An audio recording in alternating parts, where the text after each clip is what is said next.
Okay, I'm going to try and get through this review as quickly as I can. So if you need me to go slower, you can either make the video slower or you can pause. So starting off, what we're doing first is we're doing graphs with transformations.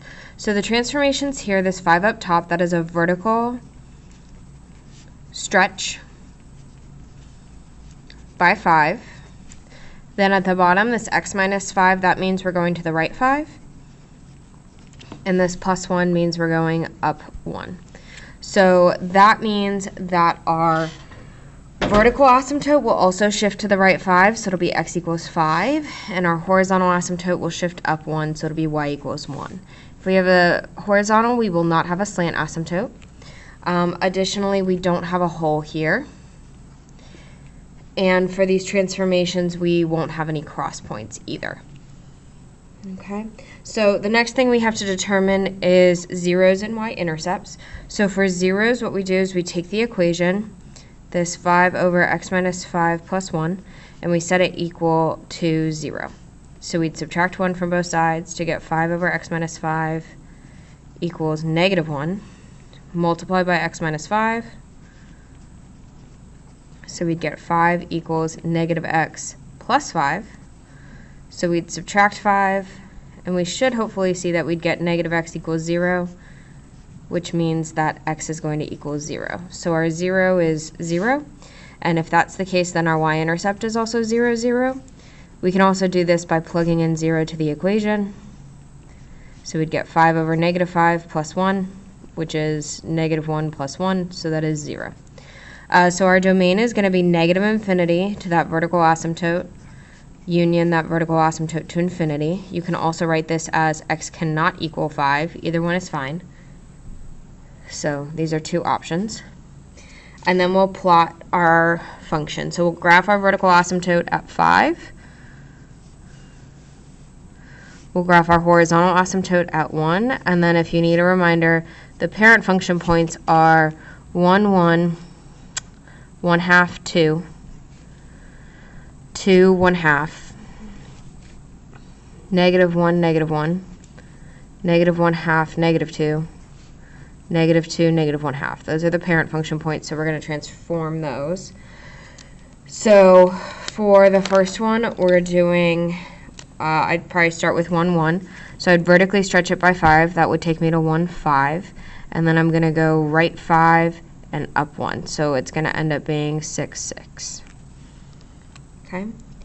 Then I would take 1/2, 2, vertically stretch that by 5. That's going to be 1/2, 10, right 5 and up 1. It would be 5 1/2, 11, which is kind of going off our graph. You can either plot that, but you don't have to. Then I would take 2 1/2, vertically stretch by 5. We would do like 1/2 times 5. So that's 5 halves, which is approximately like 2 1/2. And then we go right 1, 2, 3, 4, 5, and up 1. Okay, so this branch is going to look like this. And then we'll do the same with the other branch. Okay, so negative 1, vertically stretched by 5 would be negative 1, negative 5. And then we'd go right 5 and up 1, so it'd be 4, negative 4. Negative 1/2, negative 2, vertically stretched by 5 would be negative 1/2, negative 10. And then we'd go right 5 and up 1. So that would be 4 1/2, negative 9. And then negative 2, negative 1/2, vertically stretched by 5. Again, 5 times 1/2 is 5 halves, which 5 divided by 2 is about 2.5. So it'd be here.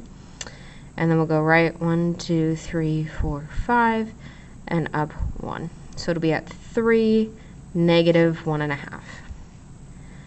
And so this graph would look like this. Okay.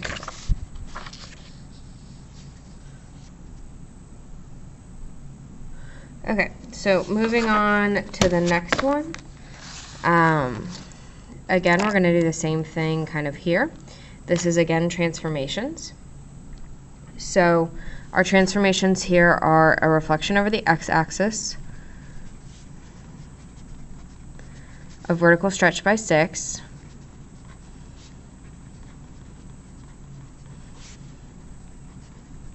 left 4, and up 1. Okay, so again, starting with that vertical asymptote, because our graph shifts to the left 4, this will also shift to the left 4. Please make sure you write that as an x equals. Our horizontal asymptote will shift up 1. Because I have a horizontal, I'm not going to have a slant. For transformations, we're also not going to have cross points or holes. So I can go ahead and plot those asymptotes. I can plot -4 as my vertical asymptote and 1 as my horizontal. Okay. So again, my domain is going to be everything except for that vertical asymptote. So we can write it like this, or I would also accept it if you wrote it as x cannot equal -4. Either way is fine. Okay, zeros again we get by setting the equation equal to 0. So in order to solve this, I'd have to subtract 1. So I'd get -6 over x plus 4 equals -1, multiplied by x plus 4. So I'd get -6 equals -x minus 4. I'd add 4 to both sides. So I'd get -2 equals -x, and then divide by -1. So my 0 is going to be a +2. So it'll be right here. Okay. And then to find my y-intercept, I'm going to plug in 0. So I'd say -6 over 0 plus 4 plus 1. So that's going to be -6 fourths plus 1. So that's -3/2 plus 1, which is just -1/2, right? Because 1 we can write as 2 over 2. So it's going to be 0, -1/2, which will be right about there. Okay. Then again, we're going to go back and we'll transform those parent function points. Sorry, I'd write this as 0, -1/2. So we'd take 1, 1. We'd reflect it, so that's 1, -1. We'd vertically stretch it by 6, so that's 1, -6. And then we're going to go to the left 1, 2, 3, 4, and up 1. So that will take us here. Okay, we'll take the point 2, 1/2. We're going to reflect it, so it'd be 2, -1/2. Vertically stretch it by 6, so -1/2 times 6 is going to be -6/2, and -6/2 would be -3, because 6 divided by 2 is 3. And then we go to the right 1, 2, 3, 4, and up 1. So it would end up being right there.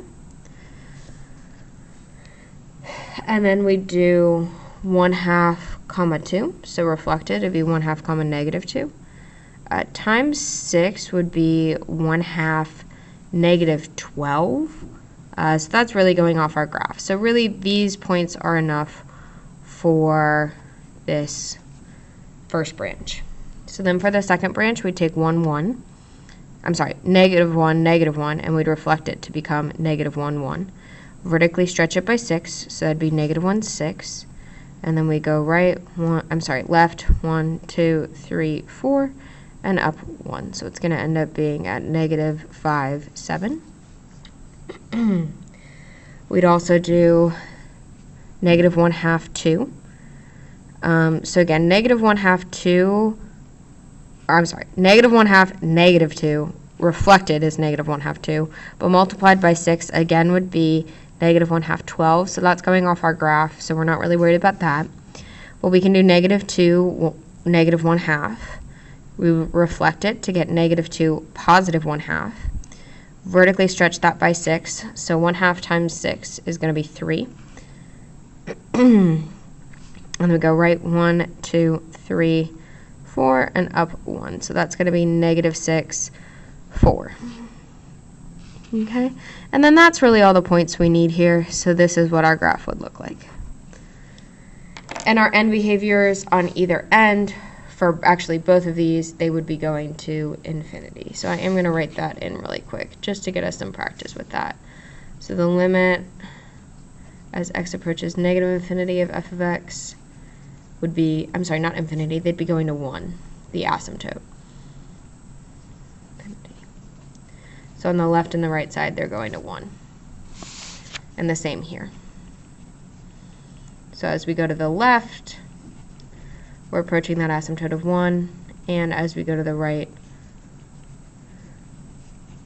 we're approaching that asymptote of 1. Okay, so moving on to the next one. The next one's already factored for us. This is no longer transformation, so now we're just kind of graphing as we go. So because nothing is going to cancel, we are not going to have any holes. So then we just have to go from there. So I'm going to start with the vertical I'm going to start with the zeros. So the way we get zeros is we set the numerator equal to 0. I'm sorry, I don't know what I'm doing. We set the numerator equal to 0, and we solve. So that will give us that our zeros are -3 and 4. So I'm going to plot -3, +4. Okay. We'll figure out our cross point in a second. In order to find the y-intercept, we plug in 0. So we say 0 + 3 times 0 - 4 over 0 + 5 times 0 - 6. Okay, so this is going to end up being 3 times -4 over 5 times -6. So 3 times -4, that's -12, and 5 times -6 is going to be -30. Both of those are divisible by 6, so we'll go ahead and divide them by 6. So 12 divided by 6 is, and the negatives would cancel, so it'd be 2, and then 30 divided by 6 is 5. So it's going to be 0, 2 fifths. Right, because again, those negatives cancel, and so that fraction reduces to 2 fifths. So 0, 2 fifths is between 0 and 1, so we're just going to kind of plot it like right there. Okay, to get our vertical asymptotes, we set our denominator equal to 0. So our vertical asymptotes are going to be x equals -5 and x equals +6. Please write those as 2 separate equations. So we have -5, +6.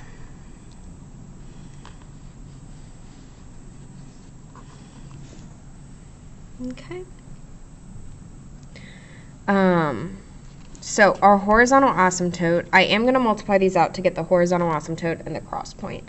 So I'm going to do that really quickly. So x times x is x squared, 3 times x is 3x, -4 times x is -4x, and 3 times -4 is -12. You can also use a box for this, I just don't really have the space for that. So x times x is x squared, 5 times x is 5x, x times -6 is -6x, and 5 times -6 is -30. So this is x squared minus x minus 12 over x squared minus x minus 30. Okay, so for that horizontal asymptote, you don't necessarily need to multiply the entire thing out. I did so that I can check for a cross point. But from the get-go, we should hopefully be able to see that x times x, our leading term in the numerator, is going to be x squared. And x times x, our leading term in the denominator, is also going to be x squared. So this is a case where our numerator exponent and our denominator exponent are equal. So therefore, the horizontal asymptote is the ratio of the leading coefficients. So that's going to be 1 over 1. So this is going to be 1, which is happening right about here. Okay, if I have a horizontal asymptote, I'm not going to have a slant or an oblique asymptote. To check for a cross point, I'm going to take that multiplied out equation, and I'm going to set it equal. Okay, so in order to find the cross point, I'm going to set this equation equal to that horizontal asymptote, which in this case is 1. So then I'd multiply both sides by that denominator.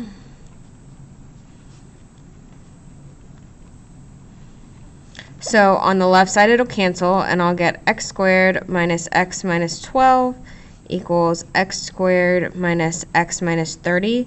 Hopefully at this point you can see that this is not going to work, right? Because we would subtract x squared from both sides, and we would add x to both sides, And so we'd get that negative 12 equals negative 30, which is not the case. So therefore, we do not have a cross point. Okay, so because we don't have a hole, and this is our vertical asymptotes, our domain will be negative infinity to negative 5, union negative 5 to 6, union 6 to infinity, or you could also put that x cannot equal negative 5 or 6.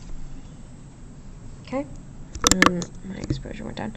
And then we're going to go ahead and graph it. So I already have 3 points, and I know I'm not crossing this horizontal asymptote, so I know that the center graph is going to have to be almost a parabolic shape opening down, so something like this.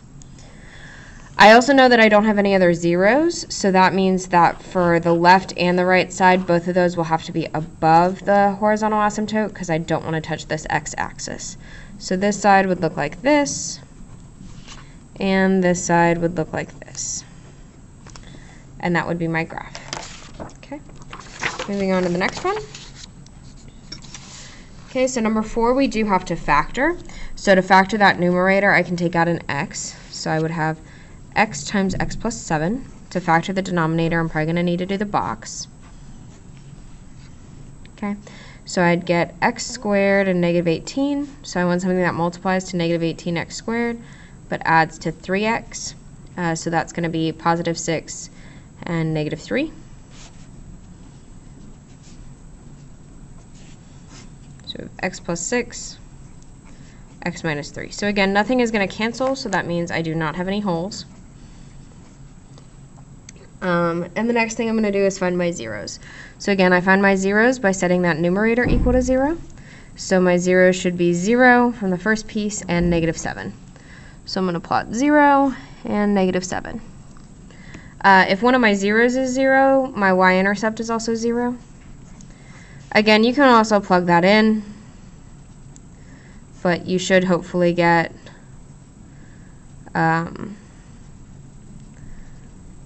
0 over negative 18, which again is going to be 0. I'll worry about cross point in a second, but because I have to get my horizontal asymptote first before I can do that. So vertical asymptotes, we set that denominator equal to 0. So it's going to be x equals negative 6 and x equals a positive 3. So I'll plot negative 6, positive 3.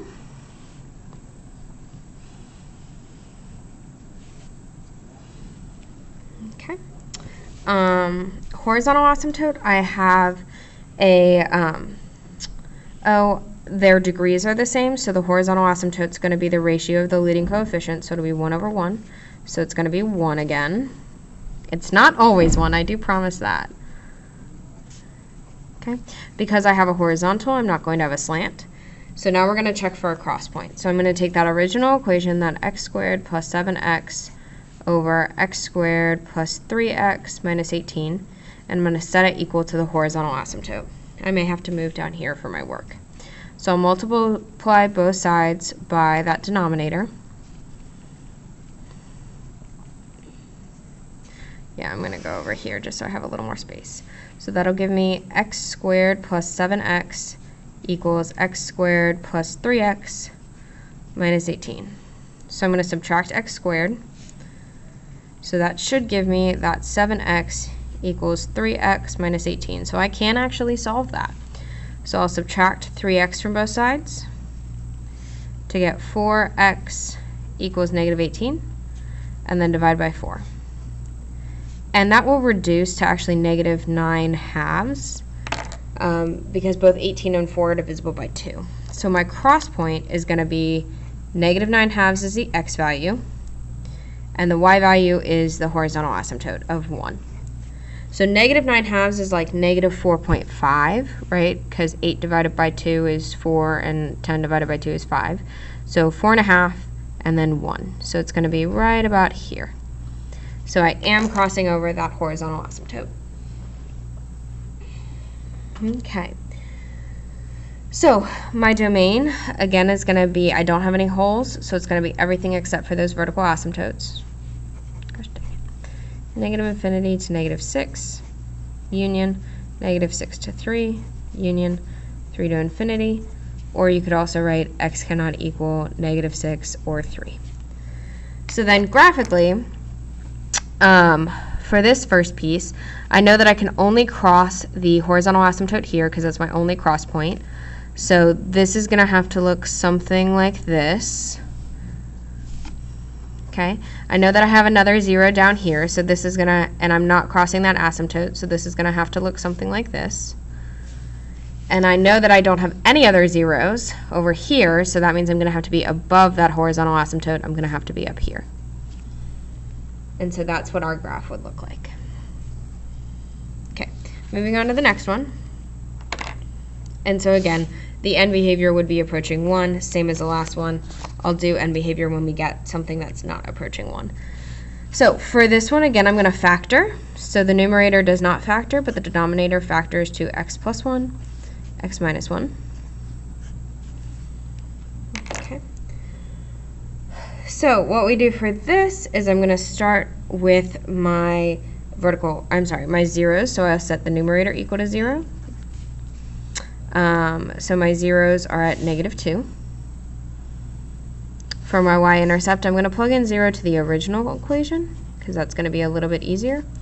So, I'm sorry, this is a minus 1. I don't know where my...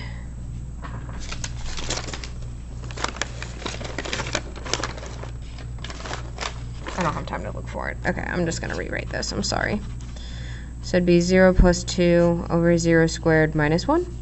So it's going to be 2 over negative 1, which is going to be negative 2.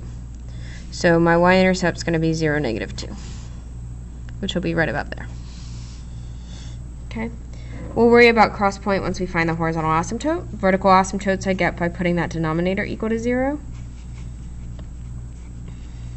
So it's going to be negative 1 and 1. So negative 1 and 1. Horizontal asymptote. This one is bottom heavy, so we see that the degree in the denominator is bigger than the degree in the numerator. So my horizontal asymptote is going to be 0. So the nice thing about this is my cross point occurs, how I say it, naturally, right, because my 0 is my cross point.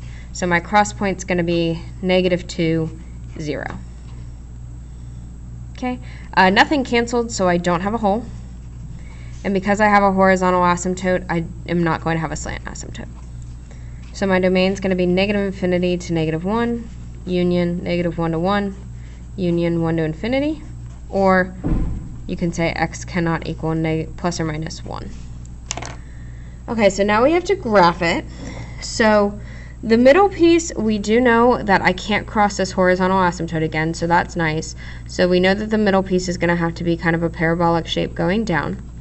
I don't really know what's happening on either of these because I can't really tell, like I don't have zeros or something like that. So I'm going to do like a little thing I call a test point.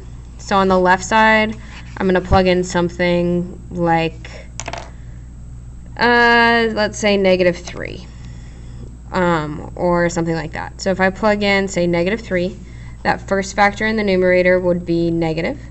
The second factor, or the first factor in the denominator would be negative, and the second factor in the denominator would be negative.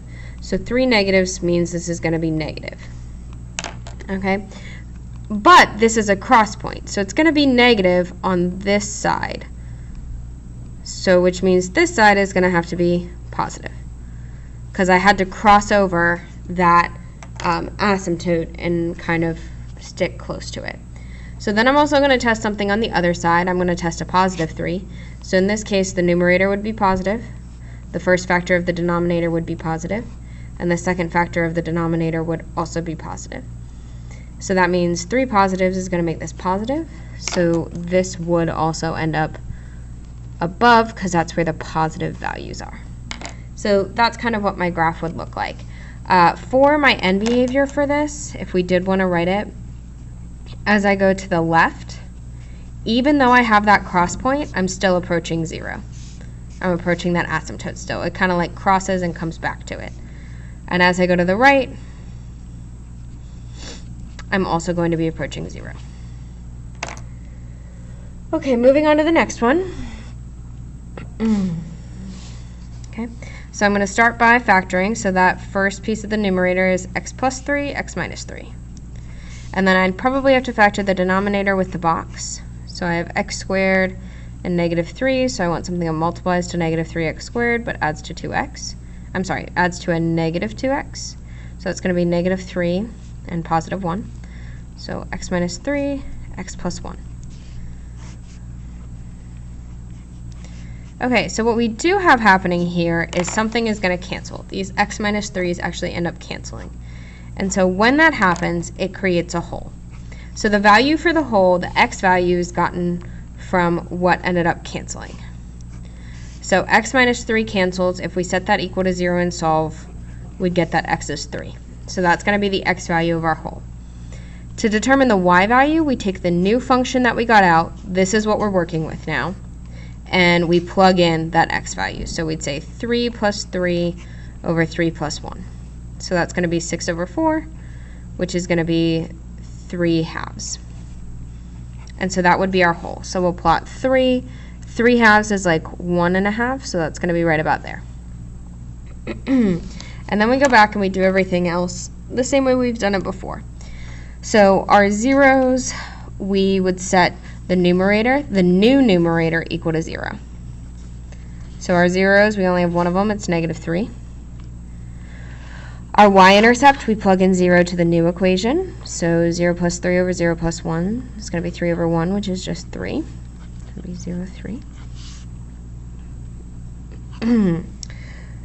For our cross point, I am going to take, well, I would take this equation now, sorry, this x plus 3 over x plus 1, and I'm going to set it equal to the horizontal asymptote. So I actually have to find that first. Sorry, I'm jumping around. Vertical asymptote, I set the denominator equal to 0 and solve, so it's going to be negative 1. And I only have one of them. Horizontal asymptote, these are equal degrees. So that means their horizontal asymptote is the ratio of their leading coefficients. So it'd be 1 over 1, which is 1. Because I have a horizontal, I'm not going to have a slant. The cross point, I take that new equation and I set it equal to the horizontal. So I'd multiply by x plus 1. So I'd get x plus 3 equals x plus 1.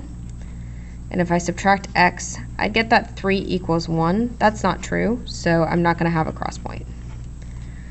So now when we write domain, we do need to be careful because it's going to be everything except for the asymptote and the whole. So it'd be negative infinity to negative 1, union negative 1 to 3, union 3 to infinity, because I have to exclude that whole. Again, you can also write it as x cannot equal negative 1 or 3. Okay, and then we draw our graph. The color's not really dark enough. So we kind of know what our graph's going to look like because of the points we already have. But I do want to make sure to pick up my pen around this hole so that I am not filling it in by accident. So that's kind of what that graph would look like. And again, end behavior, if we did want to write it. As we go to the left, we're approaching 1.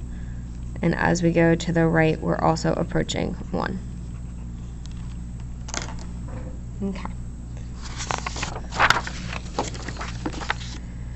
So the next one, again, we're going to have to factor this. So I'm going to factor the numerator with the box.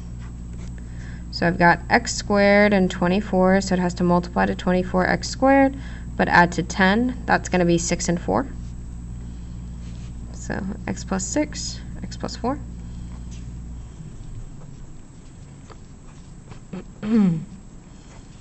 And then I'll factor that denominator as well. So I've got x squared and negative 12. So I need something that multiplies to negative 12x squared, but adds to x. That's going to be 4x and negative 3x.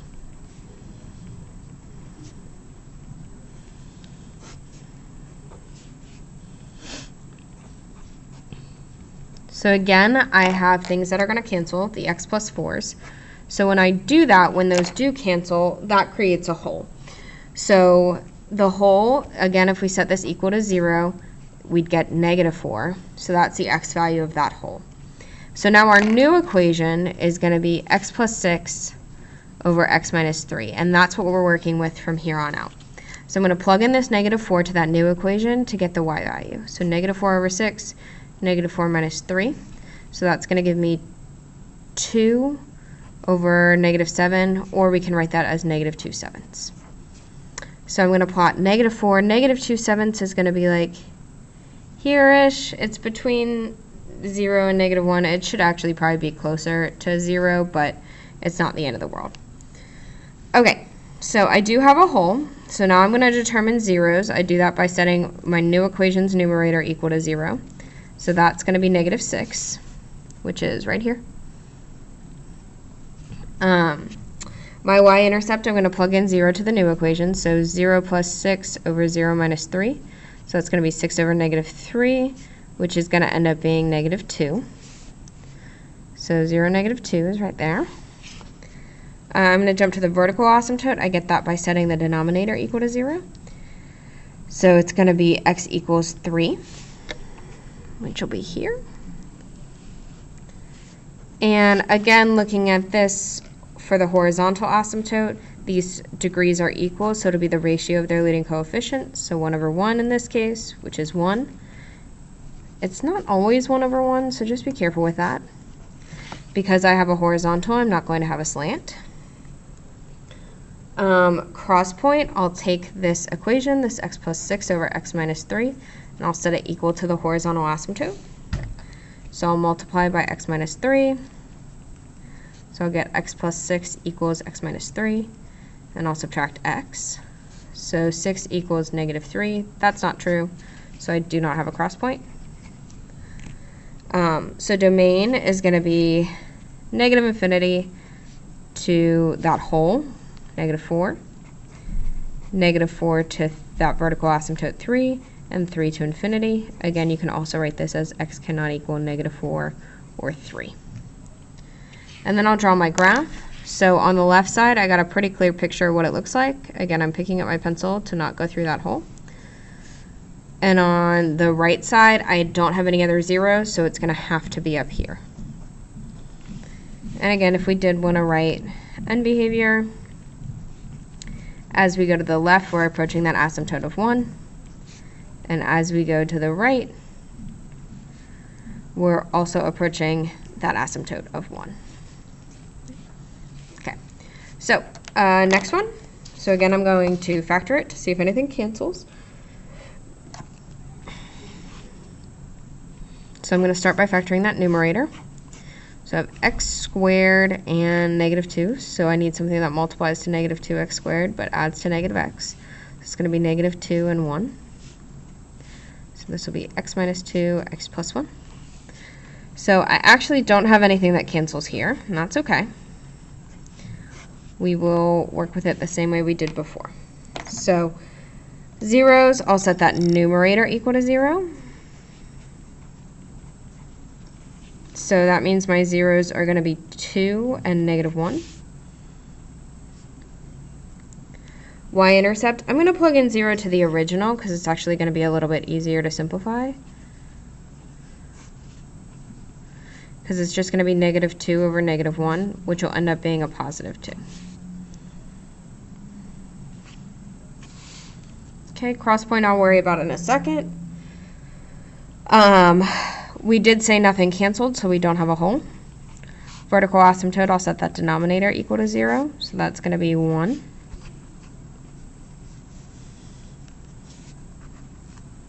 Okay, horizontal asymptote. So this one is top heavy, meaning the numerator has a bigger degree, and when that happens, we don't have a horizontal asymptote. But we may have an oblique or a slant. So a slant slash oblique, they're the same name, is when the numerator degree is just 1 more than the denominator, which is what happens in this case. So when that happens, we're going to divide. So we'll write the coefficients of our numerator, 1, negative 1, negative 2. And we're dividing by x minus 1, so we're actually going to be plugging in 1 for synthetic. So I drop the 1 down. I do 1 times 1, which is 1. This would become 0. 0 times 1 is 0, and this would be negative 2. So when we're doing these asymptotes, we ignore the remainder, and this piece will be our slant asymptote. So it's going to be y equals technically x plus 0, but plus 0 isn't going to change anything. So that's a diagonal line with a slope of 1 going through 0, 0. So it's going to look something like this.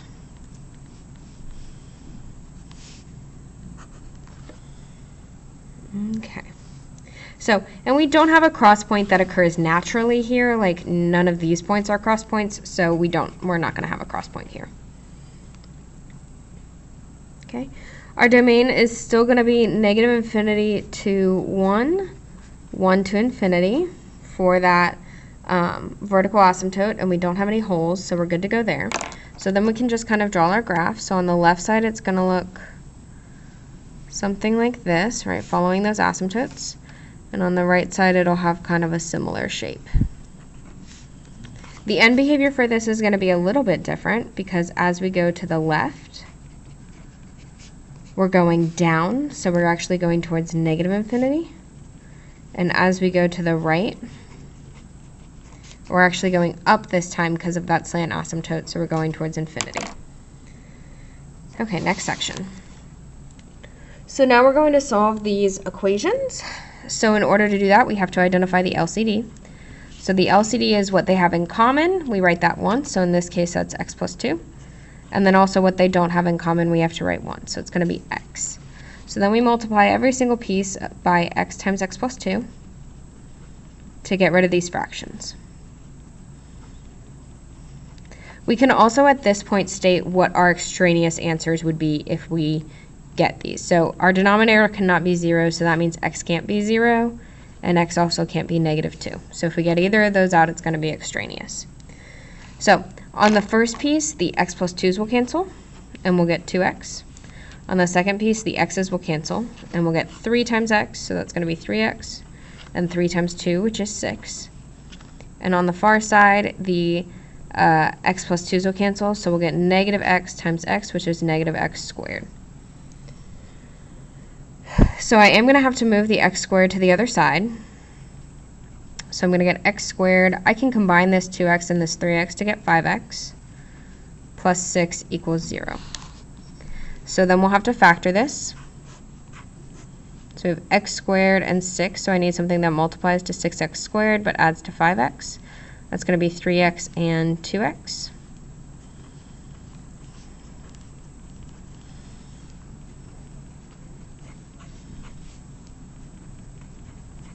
So my two answers are going to be negative 3 and negative 2. But negative 2 is one of our, I can't have that as an answer. So this is actually extraneous.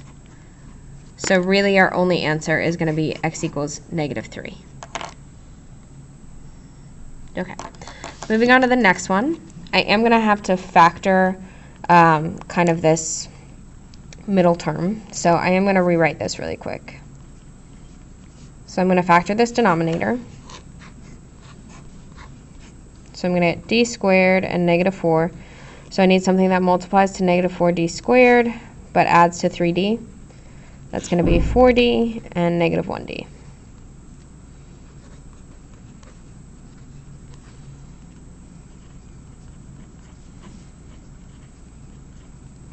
So the next one, it's kind of hard to tell.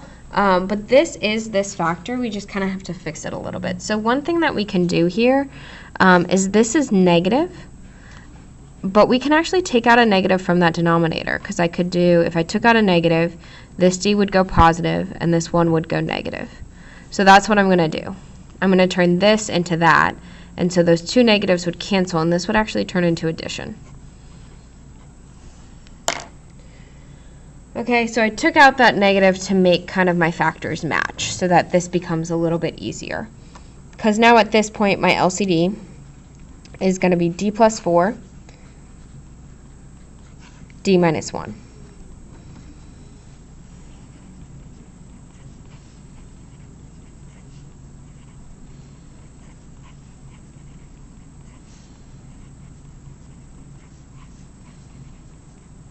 So on the first one, d plus 4 will cancel. So 1 times d is d, 1 times negative 1 is minus 1. On the second piece, everything will cancel. so I'll just get 2. On the third piece, the d minus 1s will cancel, so I'll get d plus 4. Additionally, from kind of the get-go, we should hopefully be able to tell that d is not going to be able to equal negative 4, or from this one a positive 1. So if we get either of those out, they're extraneous.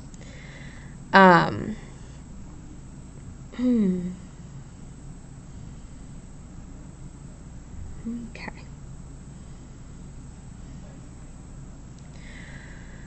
So I can actually combine my like terms, and then we'd subtract d from both sides, and so we're actually going to get negative 1 equals 6. That's not a true statement, so this actually has no solution.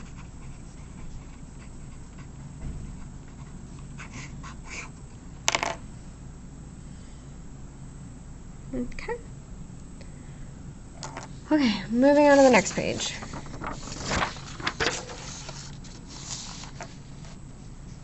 Okay, so again, I'm going to have to factor kind of this middle piece really quick. So I'm going to use the box. So I've got n squared and negative 8, so I need something that multiplies to negative 8n squared but adds to 2n. That's going to be 4n and negative 2n. So n plus 4 and minus 2.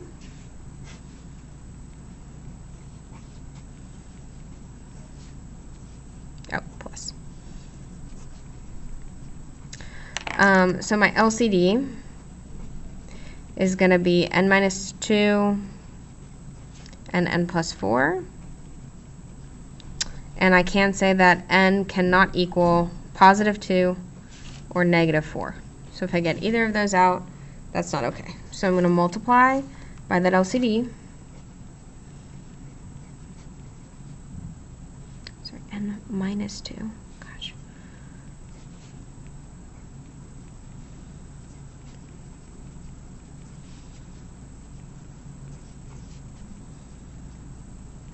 Okay, so in the first one, the n minus 2's will cancel, and I'll be left with just n plus 4. In the second one, everything will cancel. So I'll just be left with 2n plus 1. And then the third one, the n plus 4's will cancel. So I'll do 2 times n, which is 2n, and 2 times negative 2, which is minus 4. And then I'm just going to solve it. So I have n plus 4. I'm going to combine like terms. So that's going to be 4n minus 3. So I'll subtract n from both sides and add 3 to both sides. So I'll get 7 equals 3n, and I'll divide by 3. So n equals 7/3. That's neither of my two solutions that aren't allowed, so that would be my answer. Okay, moving on to the next one. Again, I'm going to have to factor that denominator.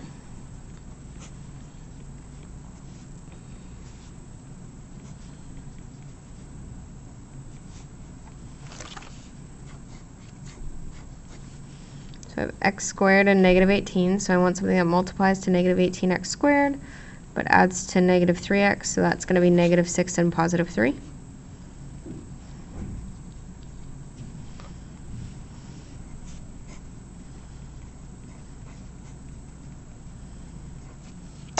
So my LCD is going to be x plus 3,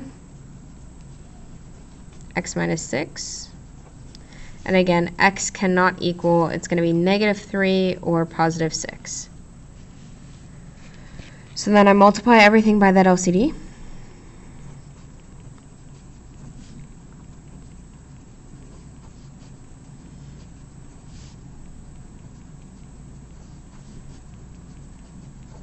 Okay, so the x plus 3's cancel. So I'll do 2x times x, which is 2x squared. 2x times negative 6, which is negative 12x. In the next piece, the x minus 6's cancel. So I'll do 3 times x, which is 3x, and 3 times 3, which is 9. And on the other side, everything's going to cancel, and I'll just get 27. So then I'm going to kind of combine like terms. So I am going to have to move everything to one side. So I have 2x squared. This will become minus 9x. And I can't actually subtract 27 here to get it set equal to 0. So 9 minus 27 is going to be negative 18 equals 0. Okay, so then I'll factor this with the box method.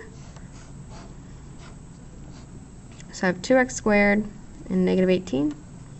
So I need something that multiplies to a negative, what is that, 36? Yeah.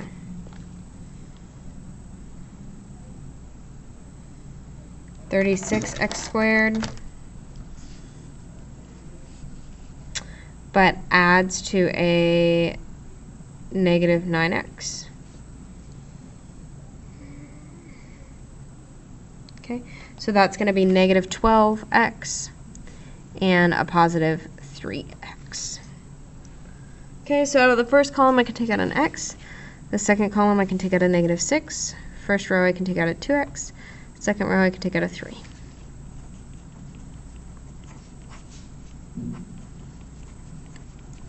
So when I solve that, I'm going to get negative 3 halves and a positive 6. But again, 6 is one of my not allowed solutions, so this is extraneous. So really my only answer is x is negative 3 halves. Okay? On to the next one. I am going to have to factor this really quick. Excuse me. So, I'm going to put this negative up with it. No, I'm going to leave it actually. Okay. So this denominator factors to x times x plus 6.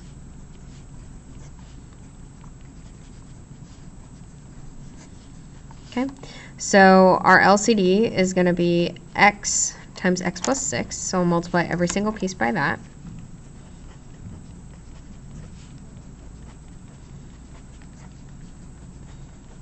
So on the first one, everything cancels, and I'll get negative 12. On the second one, the x plus 6 cancels, and I'll get 2x. And on the third one, the x's cancel, so I'm going to have to kind of multiply this out with the box. So for right now, I am going to write it as x minus 2 times x plus 6, but I am going to go ahead and multiply it out.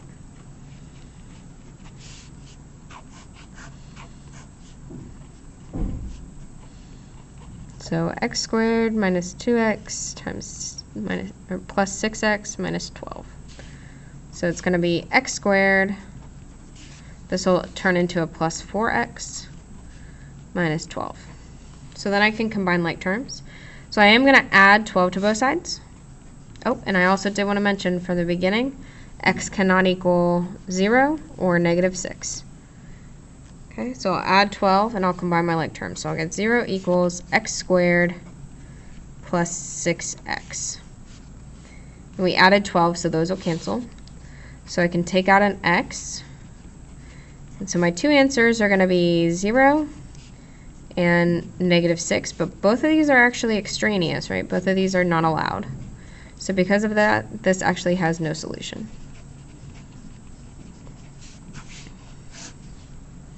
Okay. Here we go, last section. So, for these I am going to have to factor them, so I'm going to factor that denominator with the box. So I have x squared and 8. So I want something that multiplies to 8x squared but adds to 6x. So that's going to be 2x and 4x. So we have x plus 6 over x plus 2 times x plus 4. So I'm going to plot this on a number line. Okay, so my zeros of the numerator, that's going to be negative 6. And my zeros of the denominator are going to be negative 4 and negative 2. Okay, so denominator zeros are always going to be open circles. But this is or equal to, so my numerator 0 is going to be closed. My numerator 0 is a linear with a positive slope, so it's going to look something like this, and I'm going to make sure it spans across the whole thing. My denominator is going to be a parabola that's opening up, so it's going to look something like this. And again, I'm going to make sure it spans across the whole thing so I can get a good idea of what's going on. Okay, so a negative times a positive means this interval will be negative. A positive times a positive means this interval will be positive. A positive times a negative means this interval will be negative. And a positive times a positive means this interval will be positive. Okay? So I'm looking for where it's greater than 0. So I'm looking for those positive intervals. So I'm looking for right here and right here. Okay? So that's going to be bracket -6 to -4 with a parenthesis, union parenthesis -2 to infinity. And that'll be my answer. Okay, so going to the next one. Again, I'm going to have to factor that denominator. So I have x squared and 6, so I need something that multiplies to 6x squared but adds to a -5x. So it's -3x and -2x. So it would be x minus 3, x minus 2.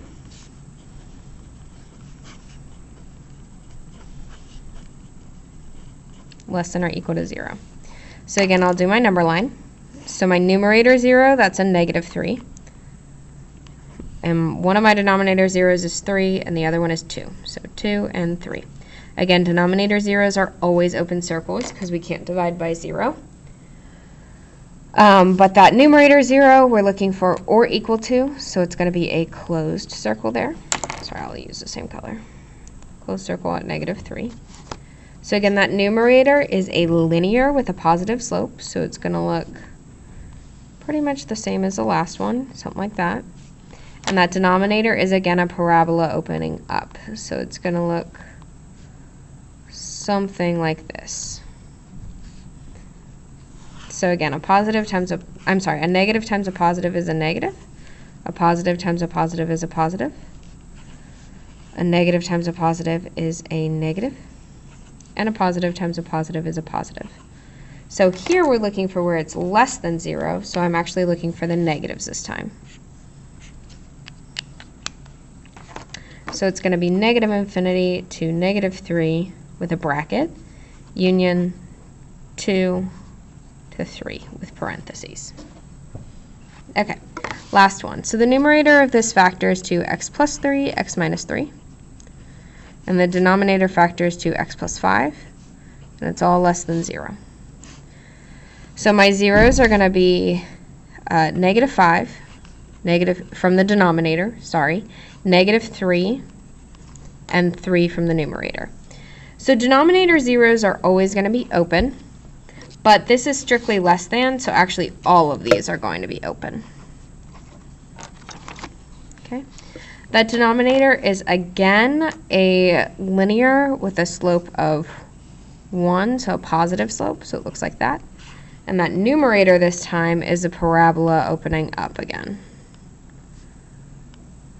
Not all of them look like this, so go back and make sure you look at your notes. But a negative times a positive is a negative. A positive times a positive is a positive. A negative times a positive is a negative. And a positive times a positive is a positive. We're looking for where it's less than 0, so we're looking for the negatives. And so the answer is going to be -infinity to -5, union -3 to 3. And that should finish our review. Please make sure you go back and look at your notes because I went through a lot of that quickly. Okay, thanks.